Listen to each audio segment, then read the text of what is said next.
was so good. Yeah! Hooray! Hey guys, what's up? Ree here. Sorry about last week and not posting. As you can see, there's been a lot of changes.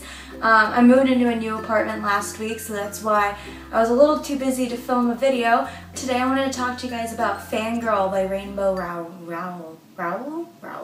It's a really great book. I actually don't have the physical copy with me here, but I'll put a picture of the cover here so you guys can check it out. I really like the cover. It's done by an artist that goes by Ginger Hayes, and I think she's a really great artist. The book surrounds a girl named Cather who is going to school for the very first time at the University of Nebraska with her sister Ren. It's all about her freshman year and how she deals with getting used to living life away from home, living life with her sister Ren but not in the same room as her sister Ren, making friends, and dealing with who she wants to be. So this had the making of being a very typical college novel. The thing is, it's anything but typical. Cather is a fan fiction writer, a very popular fan fiction writer for the series Simon Snow, which is a fictional series Rowell made up that kind of pays homage to Harry Potter. It's the only thing that makes her feel like herself again in this strange new world. The thing is, with Cather, it tends to become a pretty big time suck over the course of the novel, and it kind of shows how to deal with hobbies and school and friends and how to kind of like balance the three out, which is something that a lot of people struggle with when they first enter college. I know I did. So with Fangirl, it's a little hard to review the book without giving everything away. So what I am going to do is I'm going to put a good count here and a bad count here, and I'll kind of explain really generally what I did like and what I didn't like about the book, and then whichever count is the highest wins. I liked how Cather was a character that dealt with anxiety. I think it's something that it's so important to read about even if you aren't going through it yourself. So the book has a lot of fan fiction written into it and actual snippets of Simon Snow interjected into it, and that was actually really interesting to read. It kind of got a little repetitive. I don't want to say it was boring because it kind of wasn't, but I wish that the actual Simon Snow story would have been a little bit more compelling, because I felt like I just kept drawing parallels to Harry Potter and getting distracted by that rather than enjoying the fake novel as for what it was. I really liked how Rowell described her main character writing. I really liked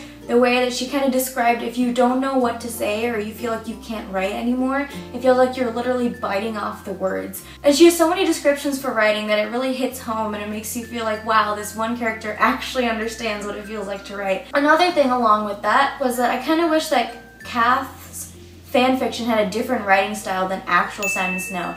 It kind of varied a little bit, but I really wanted to see Kath's genuine writing style, especially after seeing how much she described everything she did. So I kind of wish I'd seen more of that. I really liked how Cather's relationship with her father, her mother, and her sister are so dynamic and they're so standalone in the book. It's something that usually gets pushed aside in a lot of these types of YA teen novels. And I really liked how Rowell managed to capture each individual scenario and kind of bring it together as pieces of Kath's world.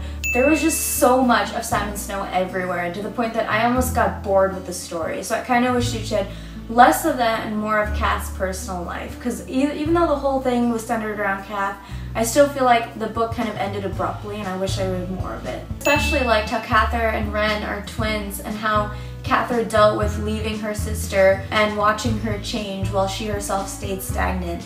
And I think that's really interesting, because it's like watching your best friend go off to college and come back a completely different person and figuring out how to deal with that. I loved how Rowell portrayed so many people around Kath having the typical college experience, but she herself didn't. She stayed true to who she was, and she didn't really care that other people were doing that. She just really wanted to write, and I thought that was really interesting. I also liked how relationships were portrayed in the book. I won't get too far into it here because it kind of might give you some spoilers, but I really liked how it wasn't a typical relationship. It's a really great read, and despite the proliferation of Simon Snow, I still really liked it. I think I'd give this book 4 out of 5 Camille's because it's actually a really great read. I haven't read a lot of YA books that are well written, so I really like this one. And I thought it's a really good light read, kind of like gets you nostalgic if you've already been through college or nearing the end of college to how it first felt to come into it. And I think high school, end of high school, early college students should also read this, because it kind of prepares you for what college is actually like. Have you guys read Fangirl? Let me know in the comments below what you thought of it. Let me know if you've ever read any more Rainbow Rowell's work, and I will check that out. And as always, leave a comment below if you have any other books you'd like me to review. And give this video a big thumbs up for YA novels. I'll see you guys next time. Bye! There's someone playing guitar in my apartment. Oh my god.